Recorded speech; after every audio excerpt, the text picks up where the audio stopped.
Alright, the IdeaPad Yoga 9i, Lenovo's premium grade 2-in-1 laptop with some fancy specs. Is it worth it? Let's go over the raw stats.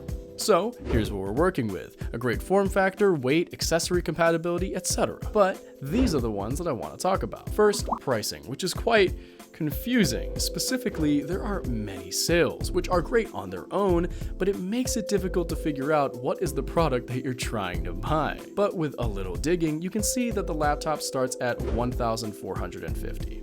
Which is a little high, but like I said, it does go on sale a lot. Next, for the form factor, we've got a great looking screen, which has a 16:10 aspect ratio, which allows for a fuller looking display. And it also has a great resolution. But sadly, as compared to the more expensive configurations, the starter model does not come with OLED, which is quite disappointing given the price. Even still, the next section, connectivity, kind of makes up for that. We got a good selection of ports, which is great, but it always could have been nice to have a little bit more, including another USB-A or an HDMI port, if they want to get a little spicy. And now, the reason why this device is priced so high, the internal specs, which are fairly okay. It comes with the new 12th gen Intel processors, which explains why it costs a pretty penny, but in terms of performance, it's pretty darn good. To show you, here are the single core performance benchmarks, and here are the multi-core. As you can tell, it's a pretty decent processor, but is it worth the price?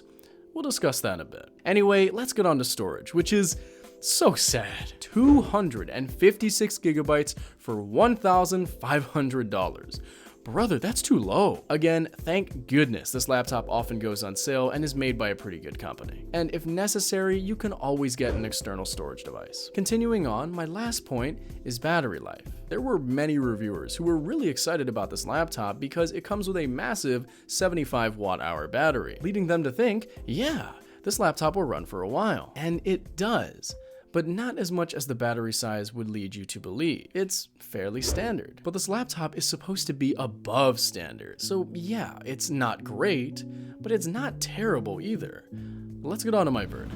So, is this laptop worth it? Well, that depends on how much you're buying it for, because for full price, probably not for most. But when it's on sale, especially with those back to school ones, yes. Most definitely. Reason being is that it is a good laptop, no doubt about it. Great performance, good build quality, solid screen. What more could you want from a laptop? Oh yeah, it's also a 2-in-1. But again, it's only not great when it's purchased at the full price. It's still a decent laptop, but it's just a little expensive when you buy it when it's not on sale. Additionally, it's got some tough competition with Lenovo's own IdeaPad Flex 5 and the Microsoft Surface Pro 8, to name a couple. So what do you think? Is it worth it? Let me know in the comment section down below. Anyway, my name is Seerus. It's spelled like Cyrus, pronounced like Sea Rooster, just take out the terror. Thank you very much for watching, good luck with your purchase, and have a wonderful day.